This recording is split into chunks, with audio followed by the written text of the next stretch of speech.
Undercover boss orders jacket fix. At his shop, stops when he hears an elderly seamstress crying. What happens when a CEO drops off a suit at his own tailor shop, only to witness his oldest employee being humiliated to tears right behind the curtain? Victor Hayes, founder of Thread and Time, a regional chain of alteration shops with 11 locations, had spent over 2 decades building a brand rooted in craftsmanship and trust.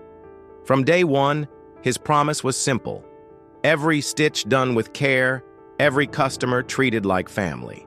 But something was off. In recent months, complaints had crept in. Orders returned unfinished. Prices are inexplicably marked up. A few longtime clients even claimed they'd been misled. Meanwhile, employee turnover was rising and morale seemed to be fading. His area managers assured him it was just a rough season. But the glowing reports he received didn't match the quiet murmurs from the floor. So Victor did what most CEOs wouldn't. He took off the blazer, threw on an old denim jacket, and walked into one of his own shops, not as the boss, but as a customer nobody knew. And what he discovered behind the fabric counters would unravel far more than a loose thread. At 10:07 a.m., the bell above the glass door of the Riverside shop gave a dull chime as Victor Hayes stepped inside. He looked nothing like the man on the company's website. No crisp suit, no polished shoes, just a worn jacket, scuffed boots, and a pair of slacks folded neatly under his arm. To anyone watching, he was just another customer. But inside, Victor's heart was heavy. This place, Thread and Time, was his first. The one he opened 17 years ago with his aunt's sewing machine and a single promise: craftsmanship with care. Now it had grown into a dozen branches.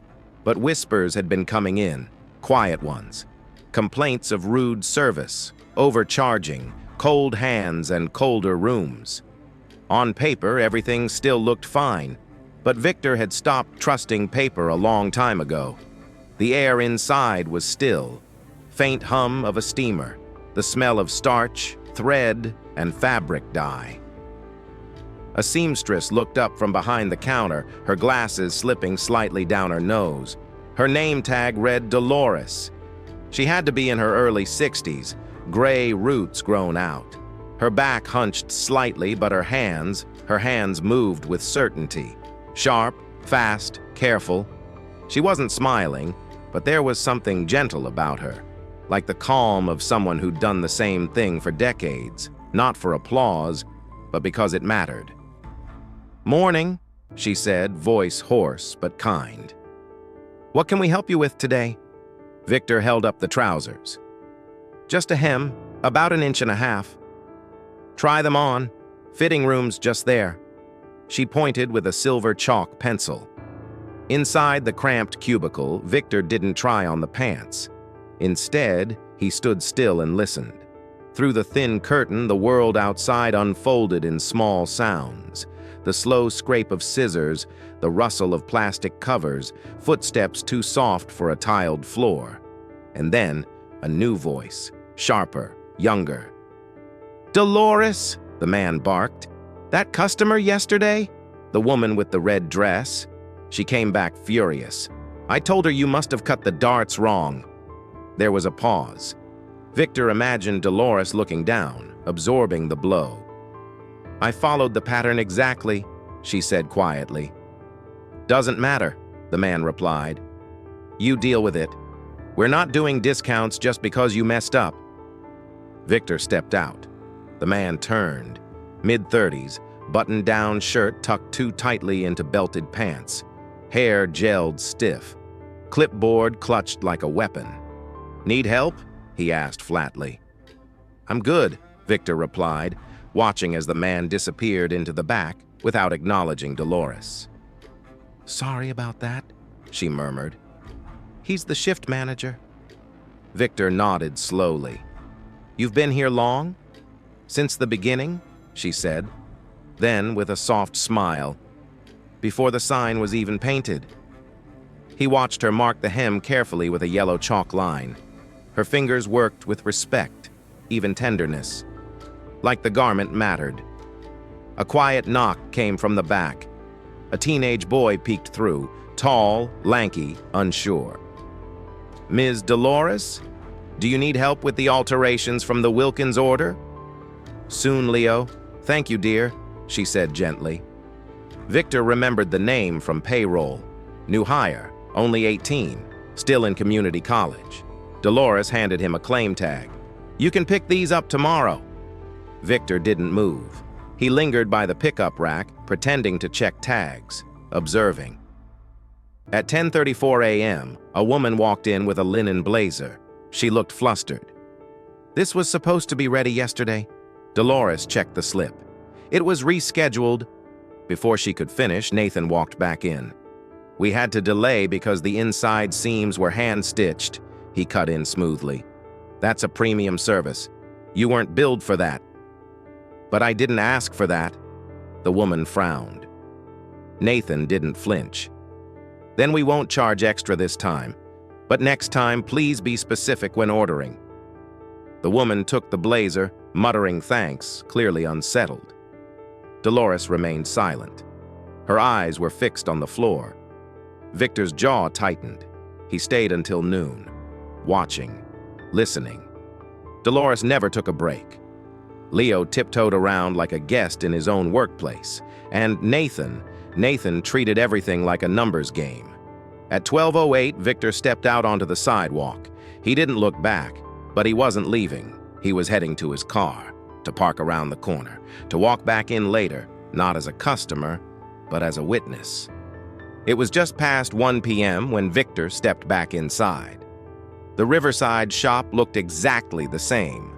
Still cold, still quiet. But the energy had shifted, barely perceptible, like tension hiding beneath folded fabric. He pretended to be browsing the curtain samples near the back. From that corner, he could see the workroom clearly. Dolores bent over a blouse, Leo restocking threads. Nathan is nowhere in sight. Until he was. The back door slammed, hard enough to rattle the glass. Nathan stormed in, voice sharp. "Where's the receipt from the Ferguson order?" Dolores didn't look up. "I placed it in the logbook like always." "Well, it's not there now," he snapped. "And she's on her way to pick it up. Do you want to explain why she's missing her $200 silk blouse?" There was silence. Dolores' hand trembled as she reached for the clipboard. Leo stepped forward. "I saw her fold and file it right after lunch." Nathan wheeled around. "Did I ask you?"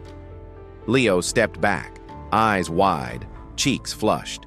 Victor watched, teeth clenched. The air had thickened, like everyone was holding their breath. "Do you even know how much time I waste cleaning up after you?" Nathan continued, eyes drilling into Dolores. "You've been slipping for months. Maybe it's time someone finally told the truth." He stepped closer. "Customers hate waiting, they hate mistakes, and they especially hate being lied to. That's what you did, right?" Dolores blinked fast. Her hands moved toward the logbook again, but fumbled.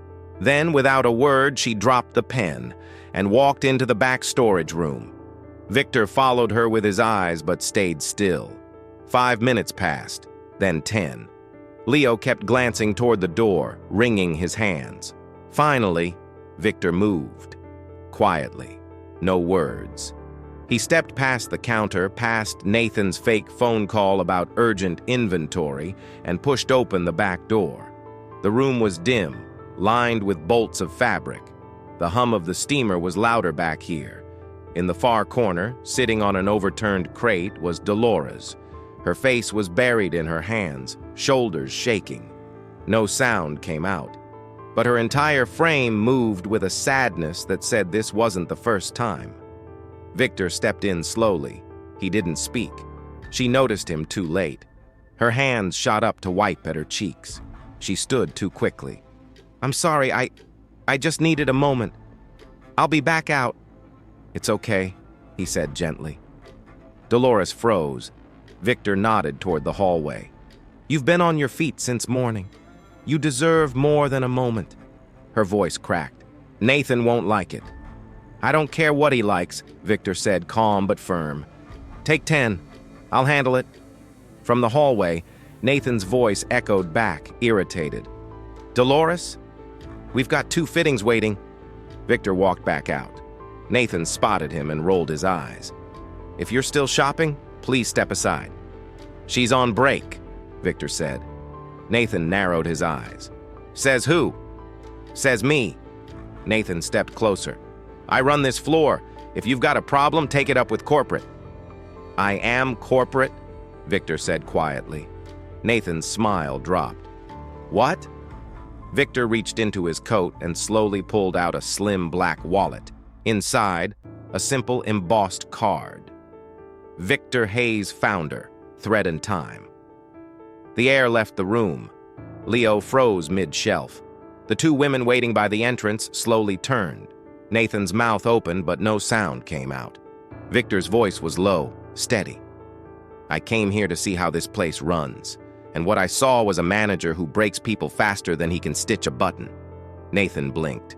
"It's just pressure. It's cruelty." Victor cut him off. "You humiliate staff in front of customers. You blame others for your mess. And you made a 60-year-old woman cry over a mistake you never proved." Leo stepped forward, voice barely audible. "She didn't lose the receipt. I found it, under your stack of sales flyers." Victor nodded once, never breaking eye contact with Nathan. "Thank you, Leo." Then to Nathan, "You're done here, effective immediately." Nathan's voice trembled. "You can't fire me without notice." "I just did." For a long moment, silence stretched between them. Nathan grabbed his clipboard with shaking hands, muttered something no one caught, and walked out. The door swung closed behind him with a thud. Victor turned to Leo. "Can you give me 5 minutes with Dolores?" Leo nodded quickly and disappeared. Victor walked back into the storage room. Dolores was standing now, eyes red but clearer. "Is it done?" she asked softly. Victor nodded. "It's done." And for the first time since he walked into the shop that morning, the tension began to lift, thread by thread. The shop felt quieter now, but not peaceful, like the moment after a thunderclap, when the air hasn't decided if it's safe to breathe again. Victor stood at the doorway of the break room, where Dolores was carefully folding a cloth napkin. Not because it needed folding, but because her hands needed something to do. She looked up. "You didn't have to do that." "I did," Victor replied. "And I should have done it sooner." Dolores sat slowly, the stiffness in her knees evident. "People think when you've been in a trade long enough, you stop feeling small, but that's not true. It just gets quieter." Victor pulled up a stool beside her. "Tell me the truth. How long has this been happening?" She hesitated. "Since about 6 months after Nathan came in. At first it was subtle, orders missing, blame passed. He said I was getting forgetful." "You're not," Victor said plainly. Her mouth tightened. Then came the price changes. Customers would bring in basic pants hems, he'd upsell them, double rate. If they complained, he'd tell them I quoted the wrong number. Victor felt his stomach twist. "And the others?" Dolores shook her head. "Some left. Some kept their heads down. Leo, he just started a few weeks ago. I told him to be invisible. It's safer." Victor looked down. "That's not the world I wanted to build." Dolores glanced at him, eyes not unkind. "We all want to build something. But after a while, you stop checking the bricks." Victor sat in silence for a beat. Then he asked softly, "Why did you stay?" Dolores looked at her hands. "Because this was still a place I believed in. Even if it got dark, the threads were still here." The words sat heavy between them. Then a soft knock. Leo peeked in, awkward but eager. "Sorry, just wanted to check if everything's okay." Dolores smiled. It was tired but genuine. "Come in, Leo." He stepped inside, glanced nervously at Victor, then at Dolores. "I just wanted to say, I think what you did today was brave." Victor tilted his head. "You too. You spoke up when no one else did." Leo shrugged. "I couldn't stay quiet. I've only been here a short time, but I see how she treats this place. Like it matters. Like it's alive. Dolores chuckled softly. It is alive. You just have to listen between the stitches. Victor nodded slowly. That's why I'm not leaving just yet. Both of them looked up. I'm going to stay for a while, he continued. Work from here. See what else needs fixing. And starting tomorrow, we're restructuring everything, from shifts to pay to who gets to speak and who gets silenced. Dolores whispered, You mean? I mean, Victor said, you'll never have to fold pain into silence again. There was a stillness in the room, the kind that doesn't ask for words. Just breathe, just being seen. Outside, the front bell jingled as a customer entered. Leo excused himself, leaving the door slightly ajar. Victor looked at Dolores one last time. If you're willing, I'd like your help. Rebuilding this shop the right way. Dolores didn't answer immediately. Then, quietly, she nodded. Let's mend it right. Victor stood and extended a hand, not as a boss, but as someone finally learning what leadership should look like. She took it, steady and sure. Behind them, through the cracked door, a thin beam of sunlight reached across the floorboards, like even the light had found its way back in. That night, the shop stayed open later than usual, not because of demand, but because no one wanted to leave just yet. Dolores stayed at her usual station, snipping loose threads from a delicate blouse someone had nearly forgotten. Leo swept the corners with quiet intention, making sure no dust could claim its place anymore. Victor, now out of disguise, sat at the front desk with the appointment book open, rewriting what the next few weeks would look like. He'd spent most of the evening reviewing logs, shift sheets, handwritten notes Dolores had tucked into old filing boxes, evidence of things Nathan had tried to hide. A few names stood out. Employees who had once been dependable, then suddenly labeled incompetent. Complaints that never reached corporate. Alterations marked customer error that were clearly sabotage. Victor looked up and found Dolores watching him. She didn't speak, just nodded, as if to say, see what silence costs. Later, after locking the doors, the three of them gathered at the large center table. The sewing machine sat quiet, but the tension in the room still buzzed like a power line. Victor began, I want to hear everything from you both, nothing off limits. Dolores set down her shears and folded her hands. I've worked in shops like this since I was 17. Some good, some bad. This one started well, the kind where you know which buttons a suit needs just by how someone walks in. Victor listened silently. But things changed when Nathan came. He was never physical, never loud in front of the wrong people. But behind closed doors, she shook her head.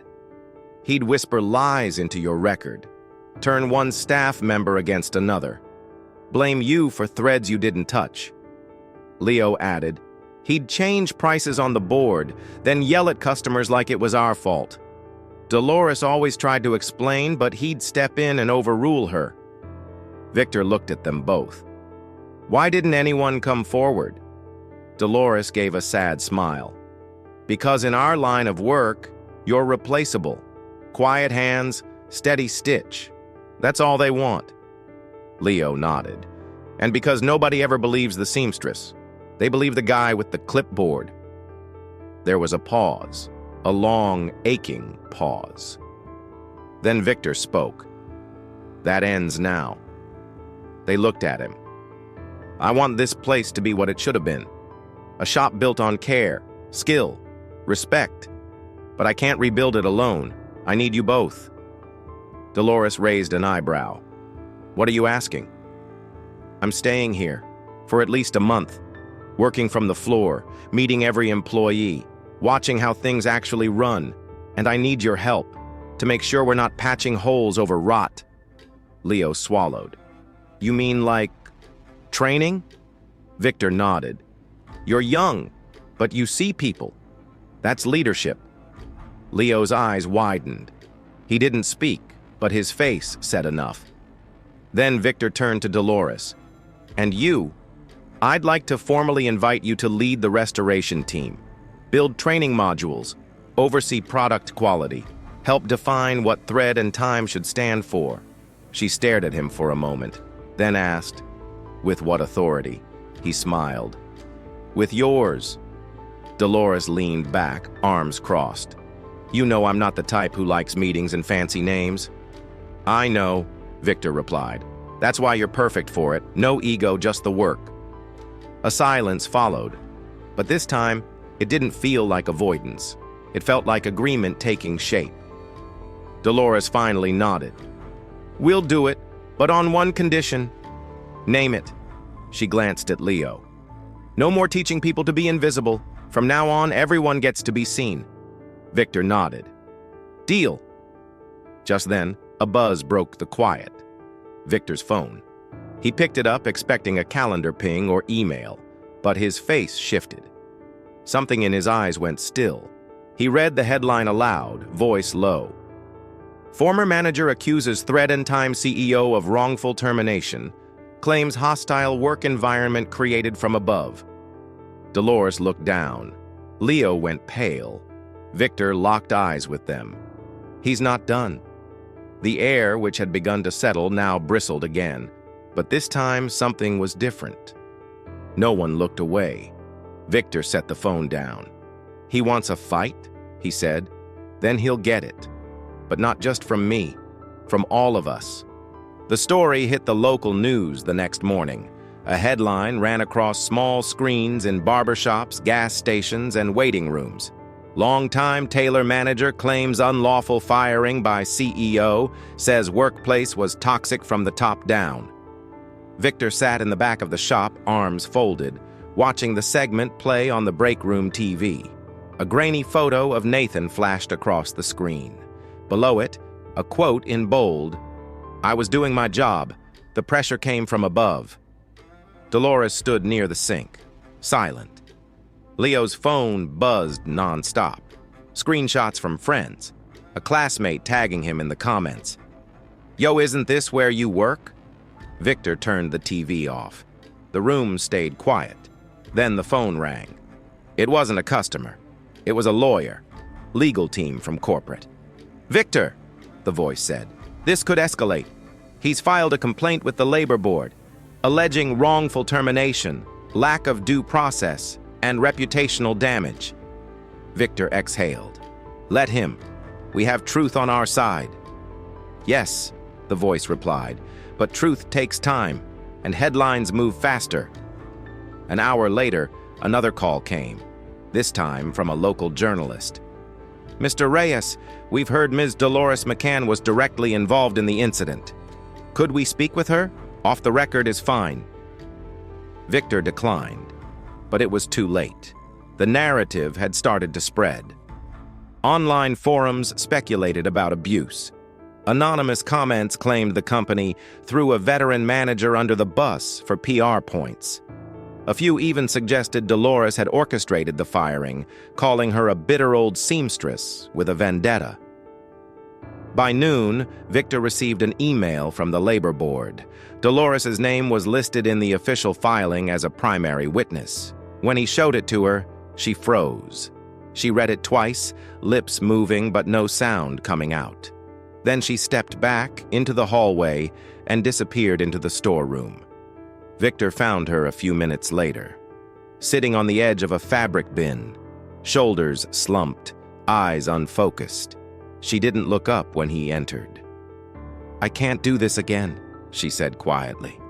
He sat beside her, not saying anything. "I worked at a place before this," she continued, "when a customer accused me of stealing.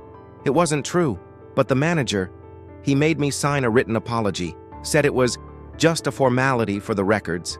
She looked at him now. "That apology followed me. Every place I applied to after that, they asked about it.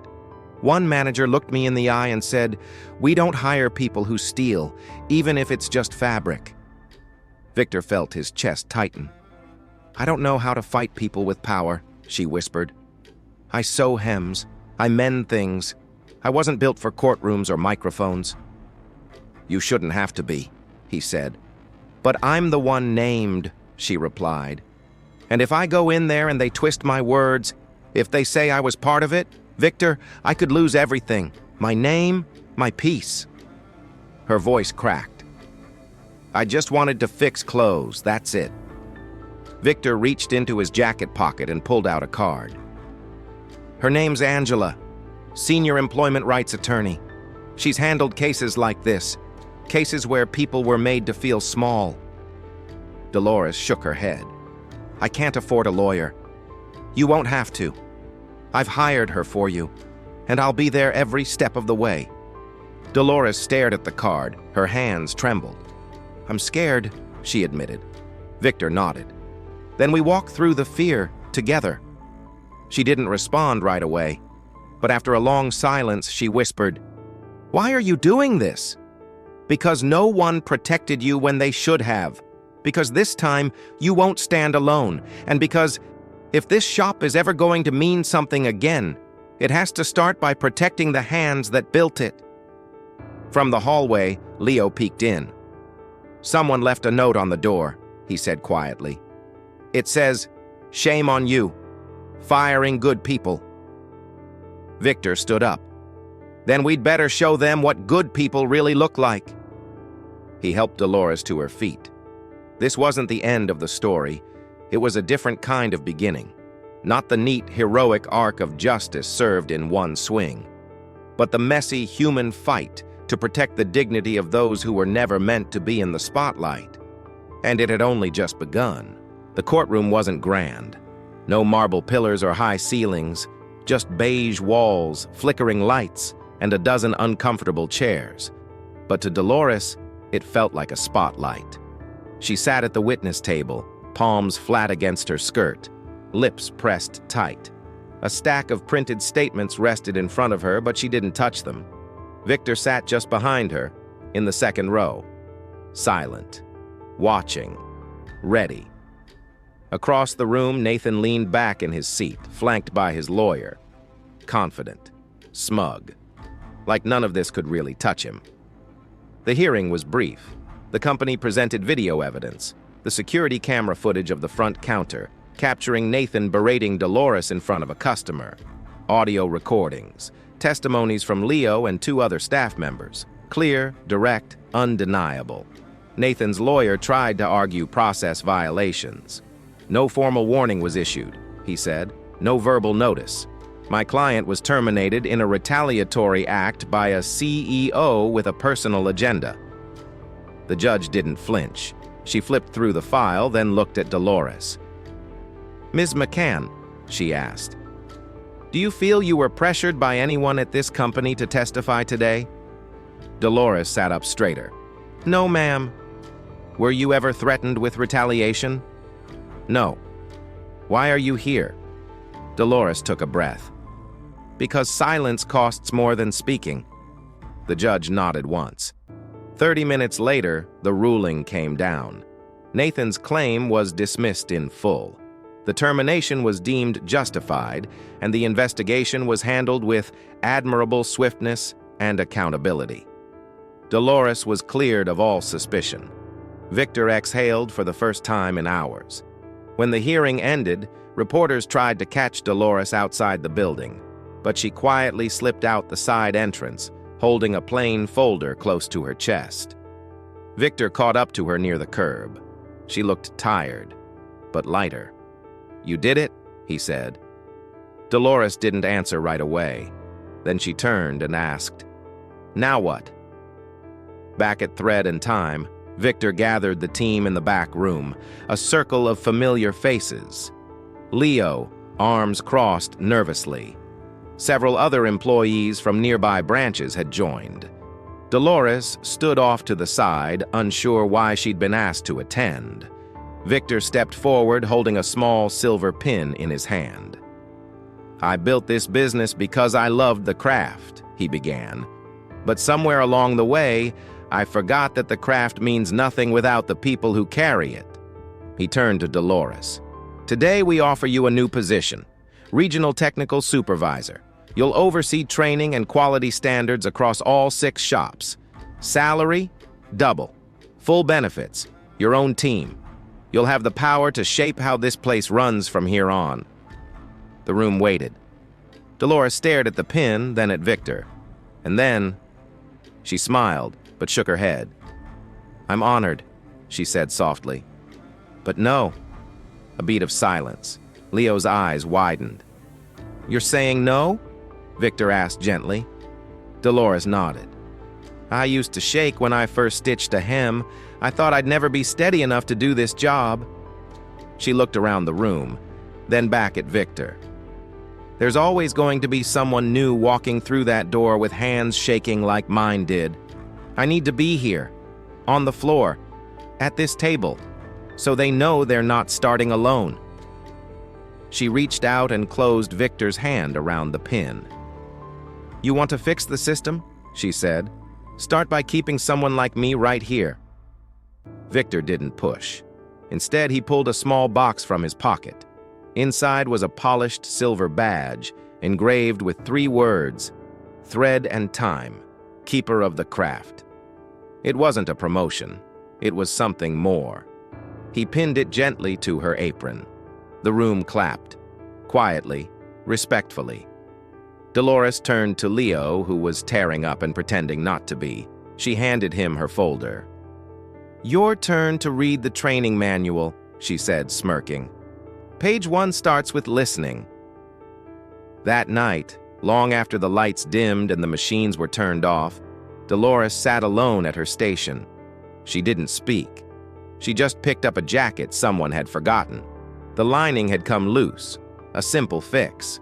She threaded her needle and began to sew, not because anyone told her to, but because this was what she did, what she still did, and no lawsuit, no false accusation, no power-hungry voice would ever cut through the quiet truth of her craft. The first Monday after the court ruling, Victor unlocked the doors to Thread and Time before sunrise. This time he didn't wear a suit, no dress shoes, no briefcase, just a simple collared shirt, sleeves rolled, a pencil behind his ear, and a notebook in his back pocket. No one called him Sir that morning, not because they didn't know who he was, but because he didn't act like it. He was there to work. For the next 30 days, Victor stayed at the Riverside branch, not as a boss, but as part of the team. He clocked in. He swept the floor. He sorted garments and learned slowly how to thread a machine he had once only seen in quarterly reports. The first thing he noticed, the light was all wrong. The shop floor was dim, yellow, and harsh.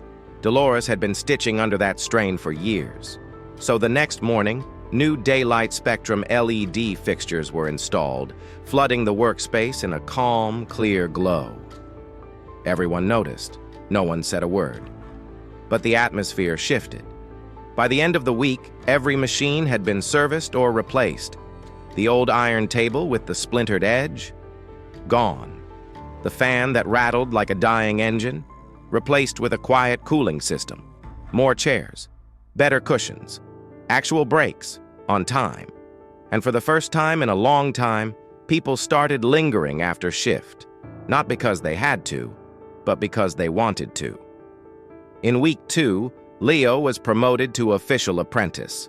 The team surprised him with a brand new toolkit and a locker with his name etched on a small brass plate. He tried to hide his smile but failed completely. Dolores, in turn, took on a new role, not by title, but by action. She began training not just Leo, but 2 new hires, Isabel, a soft-spoken recent graduate from a textile program, and Anthony, a father of 2 learning tailoring after being laid off from logistics. She was strict, but kind, observant, but gentle. "Start with your hands," she told Isabel. "Eyes will follow." "Don't pull the fabric," she reminded Anthony. "It's not fighting you." By the end of week 3, the shop sounded different. Laughter replaced silence. There were quiet jokes exchanged over the steam press. Someone started playing classical music during slow afternoons, and Dolores didn't object, just tapped her foot along as she stitched. Customers began noticing too. Repeat clients returned. One older woman walked in, held out her favorite blazer and whispered, I heard the shop's different now. I'm glad.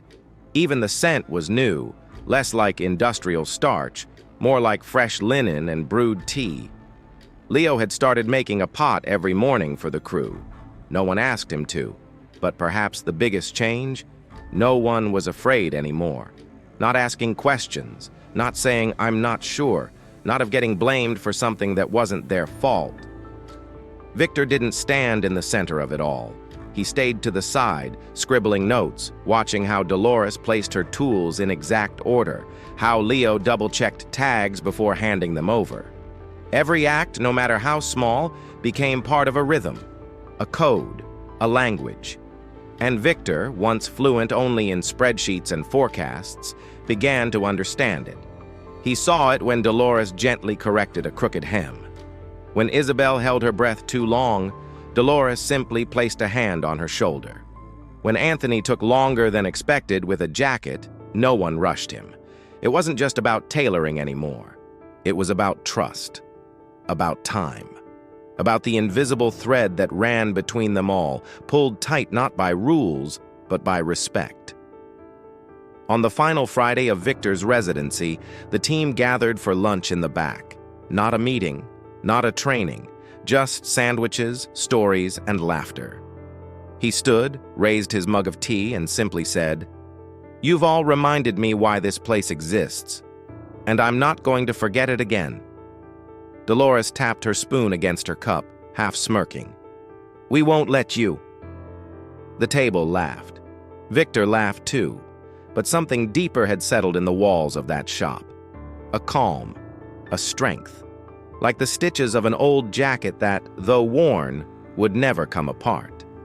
Because this place had been rebuilt, not with policy but with people, not with rules but with care. And somehow that made it stronger than ever. You don't need a boardroom to make a difference. Sometimes you just need a pair of hands that refuse to rush, a heart that refuses to look away.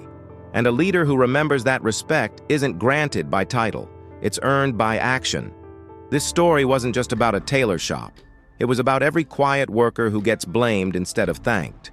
Every older employee who's dismissed because they don't speak up. Every person who's held the line when no one else was looking. And most of all, it was about how one act of paying attention can unravel years of silence.